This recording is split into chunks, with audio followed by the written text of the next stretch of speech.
우리가 이 누가복음 5장 1절로 11절을 같이 한번 이렇게 살펴봤는데, 우리 성경 본문을 관찰하면서 가장 중요한 구절은 무엇이라고 이렇게 생각됩니까?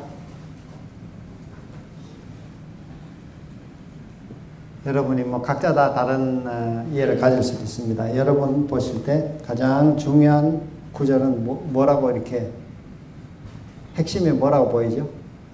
몇 절이라고 볼 수 있습니까? 10절. 5절. 밤이 맞도록 수고하였을 때 잡은 것이 없지만은 말씀에 의지하여 내가 그물을 내리리이다. 10절은 무서워하지 말라. 이제부로 내가 사람을 취하리라. 11절. 저희가 모든 것을 버려두고 예수를 따르니라.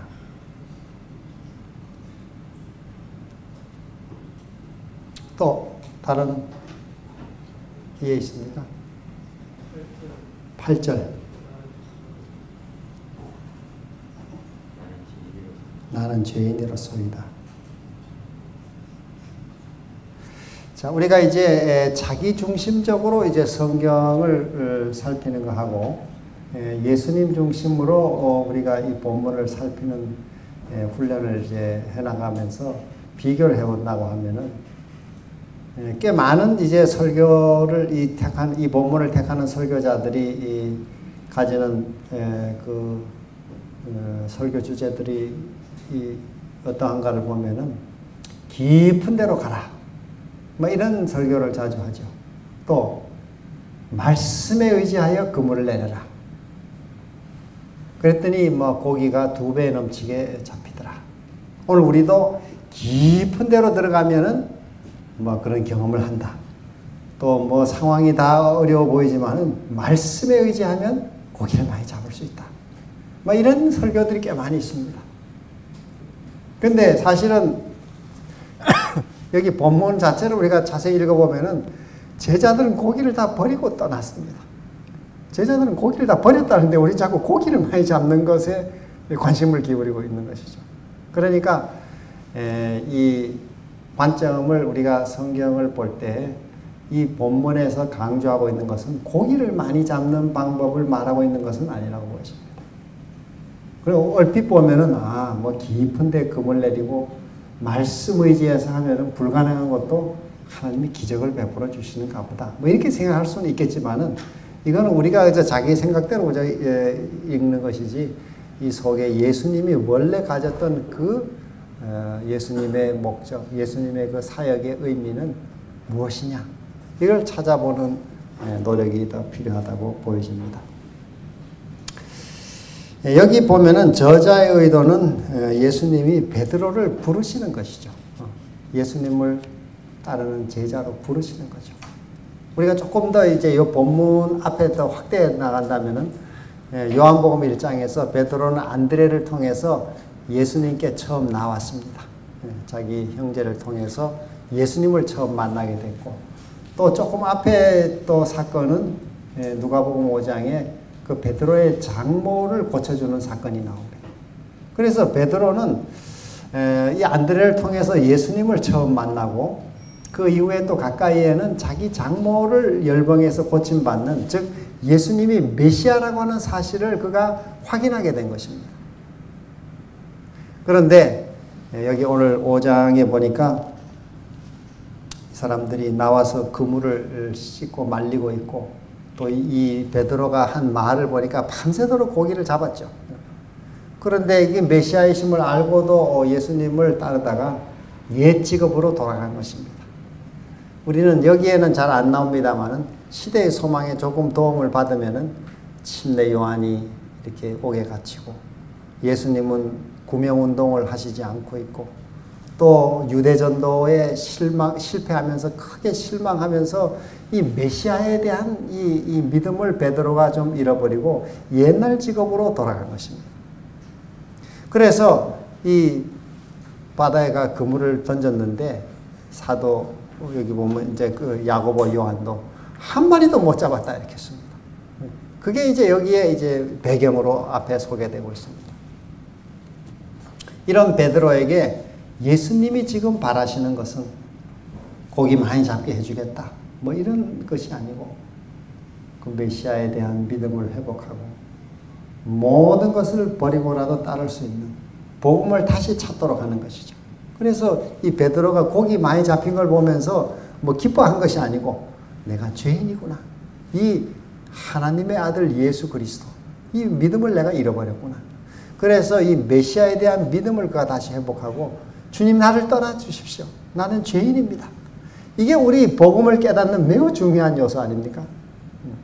우리가 복음을 쉽게 놓치는 이유 중에 하나는 그 복음이 가지고 있는 그 가치를 발견하는 전제가 되는 내 자신의 죄됨을 깨닫지 못하기 때문에 그렇습니다.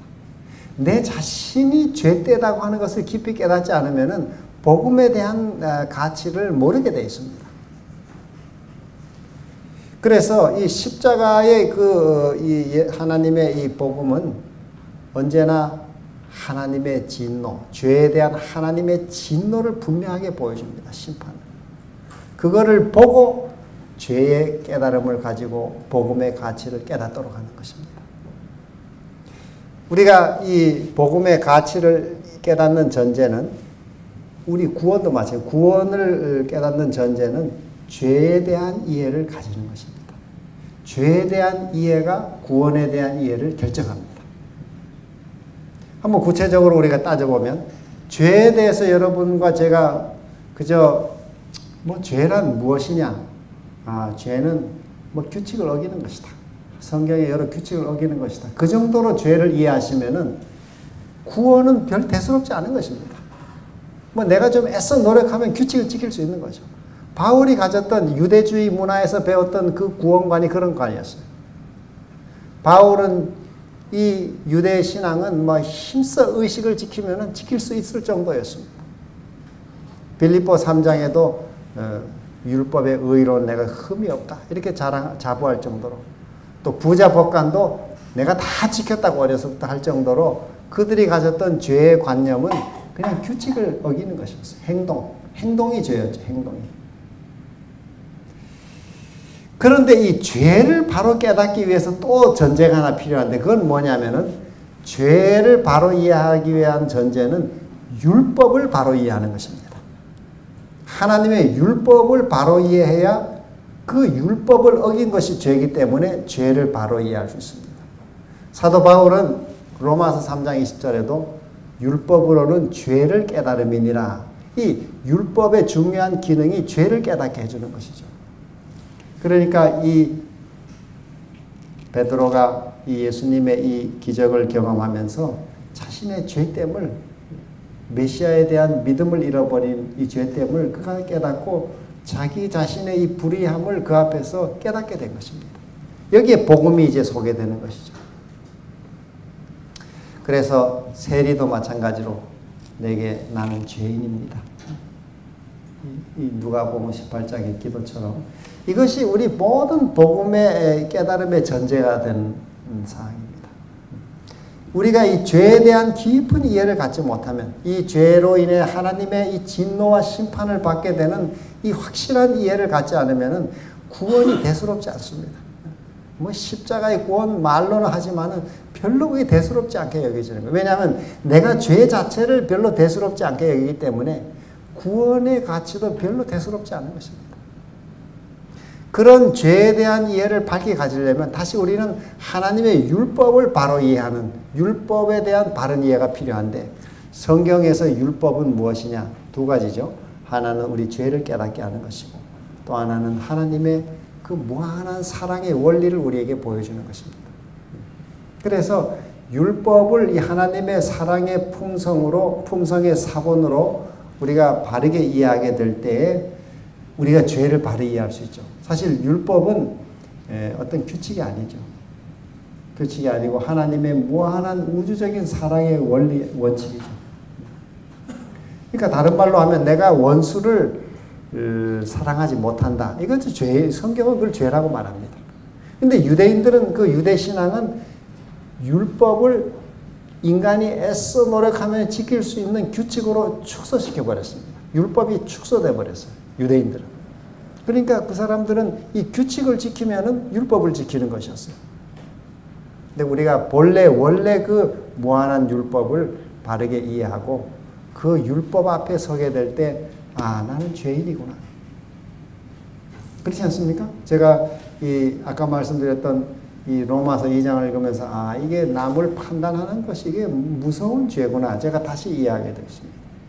그런데 이 하나님의 그 큰 사랑의 율법 앞에 서게 되면은 형제를 용서하지 못한다든지, 미움을 그냥 가지고 있다든지, 또 이기적인 내 삶을 고집한다든지, 사실 모든 것이 다 하나님 앞에 죄죠.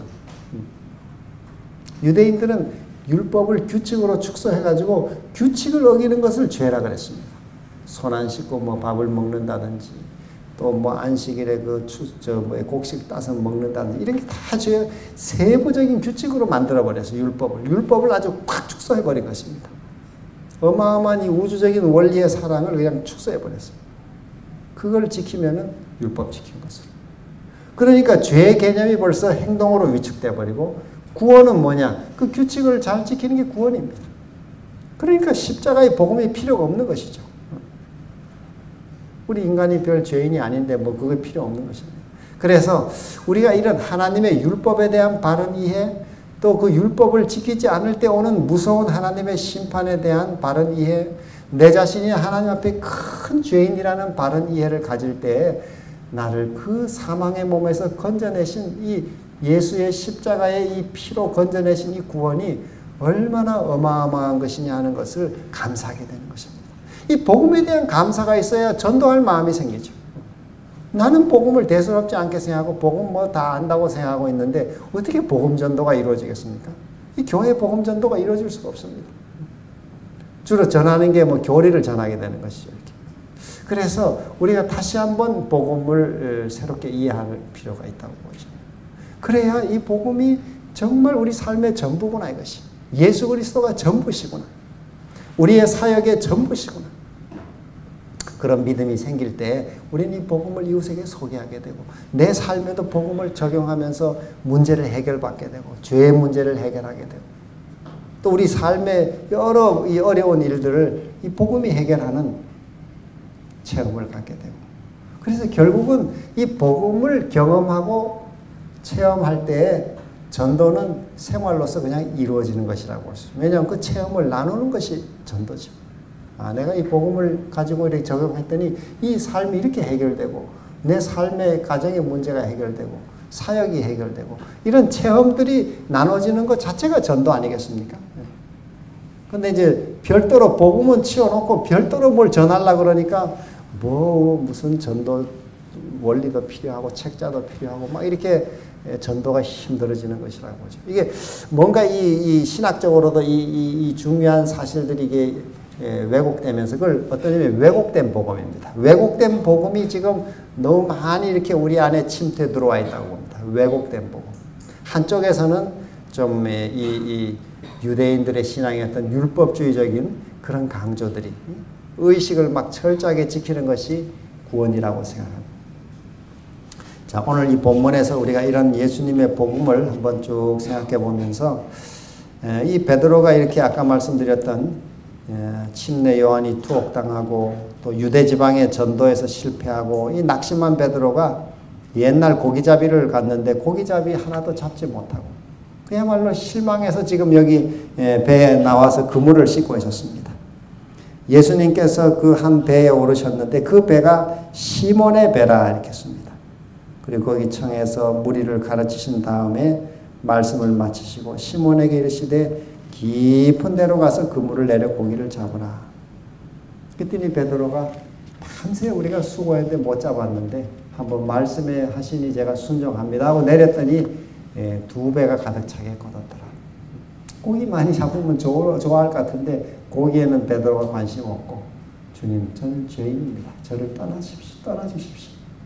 이 복음 앞에 자신의 상태를 깨닫게 된 것이죠. 그래서 예수님께서 베드로에게 원하시는 것은 그런 자신의 상태를 깨닫고 이제는 주님을 전적으로 의지하고 주님의 제자로 부르시는 두려워하지 말아라. 이제 네가 사람을 낚는 어부가 될 것이다.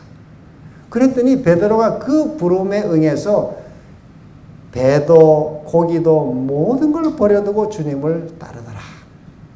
이 주님의 목적은 바로 거기에 있는 것이죠. 베드로를 온전한 제자로 모든 걸 헌신하고 주님을 믿고 따르는 제자로 만들어주시는 것이었습니다.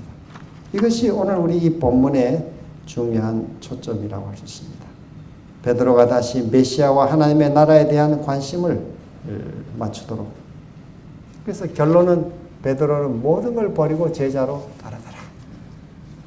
오늘 한번 이 누가복음을 내용을 정리를 한번 다시 해보겠습니다. 자, 성경 본문 관찰에서 이 본문에서 가장 중요한 구절은 무엇인가? 우리가 어떤 본문을 택해 설교를 할 때 한번 이걸 찾아보는 것입니다. 가장 중요한 본문은 무엇인가? 4절인가? 5절인가? 많은 설교자들의 우리 설교집을 보면은 주로 4절, 5절을 많이 이렇게 택해 설교를 합니다. 깊은 데로 내려가자. 우리가 신앙을, 이 표피 신앙을 버리고 깊은 신앙으로 내려갑시다. 요나가 저 바다 밑까지 내려가듯이 우리가 산의 뿌리까지 내려가듯이 깊은 신앙을 합시다. 뭐 이게 이제 주제로 삼는 경우들이 꽤 있습니다. 뭐 그 자체도 뭐 성경에 우리가 깊은 데로 더 깊은 신앙을 하도록 권면하는 것은 뭐 나쁜 것은 아니고 크게 잘못된 건 아니지만은 이 본문에서 말하는 가장 핵심 주제는 아니라고 할 수 있죠. 지금 여기서는 그걸 강조하는 것이 아니고 또 어떤 설교는 말씀에 의지하여 그물을 내립시다. 그러면은 뭐 오병이어 같이 큰 역사가 일어날 것입니다. 그것도 강조하는 그건 좋은 강조죠. 어떤 때 우리가 하나님 말씀만 의지하고 외나무 다리를 건너야 합니다. 그런 경우에 우리에게 필요하죠. 그러나 오늘 이 본문에서는 그게 가장 중요한 핵심은 이 본문에서는 아니라고 하는 것입니다. 우리가 그런 본문이 또 있을 수는 있습니다만 이 본문에서 찾아야 될 가장 중심 주제는 무엇이냐, 이거를 우리가 찾아보는 것입니다. 자, 우리가 조금 더 들어가서 그러면 본문의 핵심은 무엇일까? 누가복음 5장 1절로 11절에서 예수님은 왜 베드로에게 깊은 데로 가서 고기를 잡으라고 하셨을까? 왜 깊은 데로 가서 고기 잡으라 했죠? 어떤 뭐 설교자들 이렇게 설명해 놓은 거 보면 깊은 데 가면 고기가 없다고. 고기는 주로 뭐 그렇게 아주 깊은 데는 없다고. 근데 예수님은 왜 깊은 데로 가서 고기를 잡으라 그랬을까요?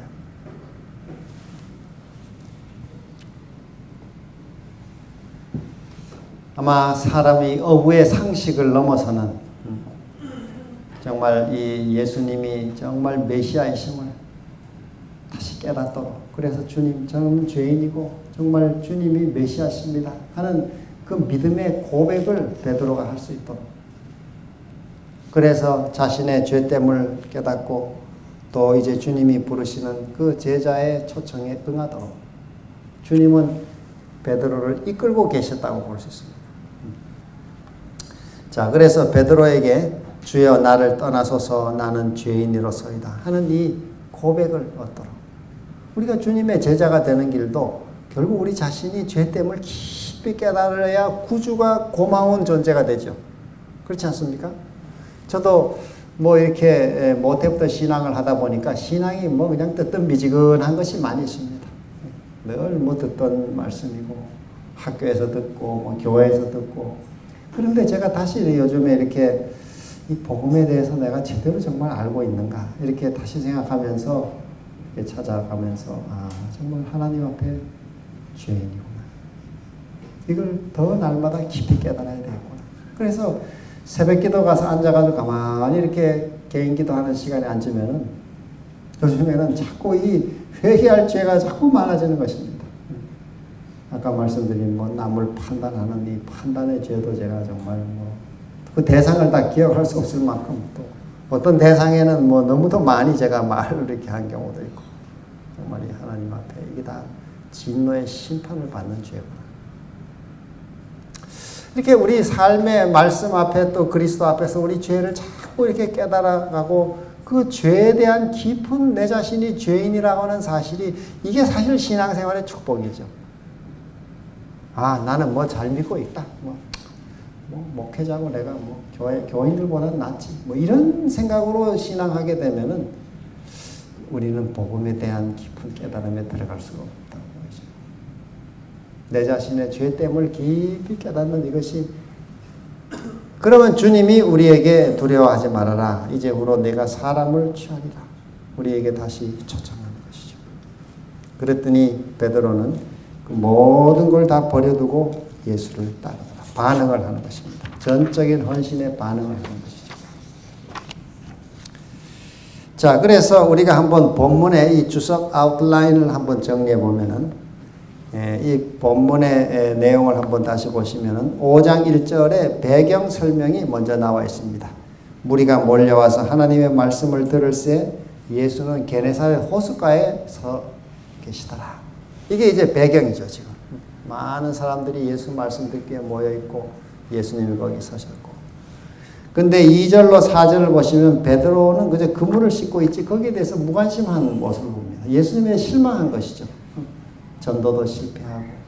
요한, 그렇게 예수님에 태어난 요한이 지금 감옥에 들어가 있는데 예수님은 아무 관심을 안 가지는 거예요. 요한을 구출하기 위해서 구명운동을 한다든지 아니면 요한을 감옥에 찾아가 위로하신다든지 아무것도 없으니까 이 베드로는 좀 실망을 하게 됐습니다.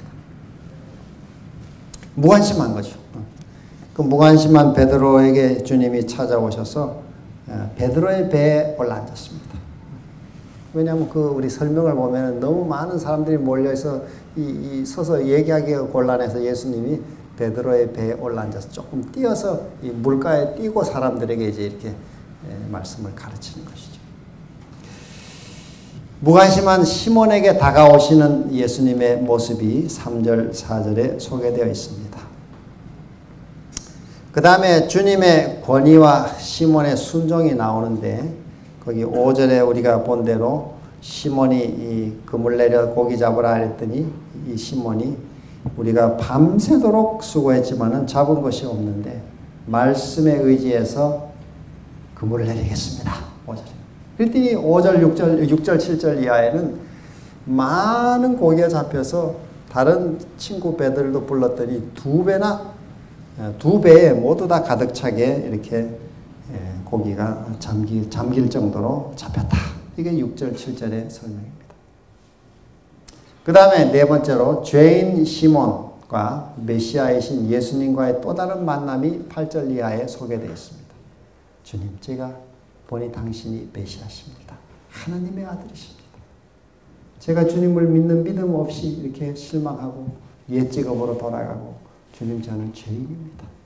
나를 떠나주십시오. 나를 용서하십시오. 내게 자비를 베풀어 주십시오. 주님, 저를 긍휼히 여겨주십시오. 저를 불쌍히 여겨주십시오. 이 얘기죠. 세리가 하던 그런 기도 아닙니까? 주님, 저는 죄인입니다. 저를 불쌍히 여겨주십시오. 이 죄인의 이 반응, 이것이 오늘 우리가 주님의 제자로 살아가는데 꼭 필요한 반응이라고 보십니다. 우리가 매일 이렇게 아침 하루를 시작할 때 내 자신이 정말 하나님의 이 복음이 필요한 사람입니다. 주님, 저는 복음 없이는 진노의 심판을 받아 멸망에 떨어질 수밖에 없는 죄인입니다. 이런 우리의 진정한 고백이 있을 때 우리는 이 복음을 감사하게 되는 것입니다. 드디어 영의 눈을 뜨는 베드로의 모습이 8절부터 10절 이하에 나오죠. 그 다음에 10절 후반부에는 예수님이 시몬에게 새로운 사명을 주시는데 무서워 말라. 이제후로는 내가 사람을 취하리라. 새로운 초청을 주시죠. 전환이 이루어집니다. 자, 마지막에 그래서 이 본문의 내용은 베드로의 새로운 인생이 시작되죠. 삶의 우선순위가 재정립됐습니다. 여기 보니까 모든 걸 다 버려두라. 이게 그들이 베드로를 육지에 대고 모든 것을 버려두고 모든 걸 다 버렸습니다. 그 전까지는 먹고 사는 게 중심이었고 고기잡이 하러 다시 돌아가야 되고 그런데 이제 그걸 다 버렸습니다. 그걸 다 버리고 그 다음 마지막 11절 후반에는 예수를 따르니라. 이게 베드로의 삶의 전환이죠. 오늘 이 짧은 본문 속에서 예수님이 하시는 사역을 우리가 중심으로 성경을 차근차근 읽어나가게 될 때, 예수님 중심으로 본문을 읽을 때 우리는 예수님이 베드로에게 어떻게 일하시는지, 베드로의 삶을 어떻게 바꾸시고 또 하나님의 일꾼으로 다시 세우시는지를 우리가 여기서 보게 되는 것입니다. 자, 혹시 뭐 질문하실 거 있으면 같이 우리 질문해 봅시다. 여러분이 또 묵상하신 내용을 가지고 또 좀 나눌 거 있으면 나눠주시고.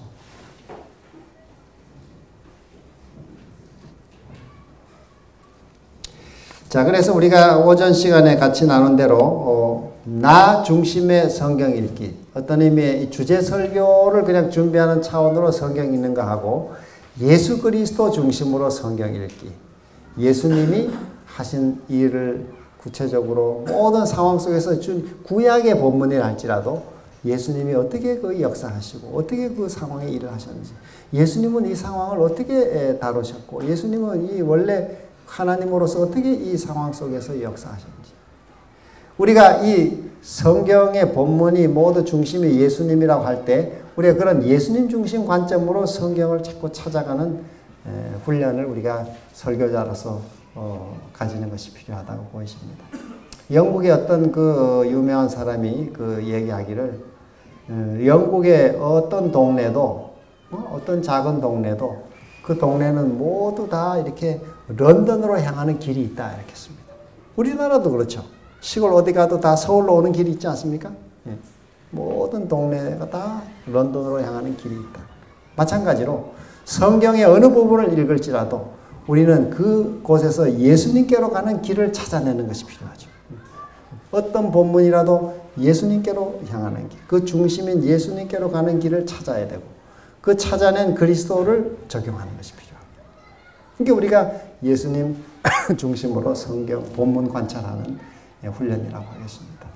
이미 또 잘하고 계십니다만은 우리가 오늘 이 한번 짧은 시간 나눈 이 이야기들을 통해서 제 자신과 우리 모두가 성경 본문을 대할 때 예수님 중심으로, 그것이 결국은 믿음으로 말미암은 의의 결론으로 가게 되어 있습니다. 그렇게 본문을 읽고 우리가 주석을 하고 설교를 할 때 그 설교는 예수 그리스도를 의지하게 회중들을 이끌어줍니다. 그러나 이 성경에서 얻을 교훈이 뭐냐 이렇게 간단하게 이렇게 그저 내 생각대로 윤리 도덕적인 교훈을 찾아내는 것으로 그 주제 설교를 가게 되죠. 그렇게 되면, 그렇게 설교를 하게 되면은 결국은 설교 내용은 뭐 들을 얘기는 있는지 몰라도 결론은 행함으로 말미암는 의로 귀결하게 되어 있습니다. 그래서 내가 더 열심히 살아야지, 더 많이 기도해야지, 더 많이 성경 읽어야지, 더 많이 전도해야지, 뭐 더 절제해야지, 이렇게 결국은 자기 결심이 가는 것입니다. 그러다 보면은 이 설교가 삶의 변화를 가져오지 못합니다.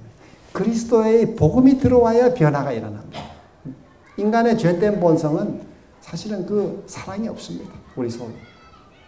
그리스도의 사랑이 우리 속에 들어올 때, 그러려면 내 자신이 죄됨을 깨달아야 하는 것이고, 그 죄됨을 깨닫기 위해서는 그의 율법을 바로 이해해야 되는 것이고, 이 하나님의 말씀을 바로 그 앞에 서야 되는 것이고, 거기서 우리의 죄인됨을 깨닫고 복음에 대한 필요를 느끼고 감사하게 되는 것입니다. 자, 이런 복음이 우리 한국 재림교회를 다시 한번 부흥케 하는, 그래서 이 한국교회의 전도 부흥의 역사가 다시 일어나는 그런 축복을 하나님께서 우리를 통해 허락해 주시기를 간절히 소망합니다. 오늘 이 짧은 시간 우리 가진 이 또 원근 각지에서 오신 우리 모든 종들에게 하나님께서 은혜를 더하셔서 이런 그 우리가 매주 강단에 서게 된 이 복음 사역을 통해서 생명의 복음이 우리 강단을 통해 흘러나가고 또 한국교회의 큰 부흥으로 이어지도록 하나님께서 우리를 사용해 주시고 또 복을 주시기를 간절히 소망하면서 오늘 여기서 강의를 마치도록 하겠습니다.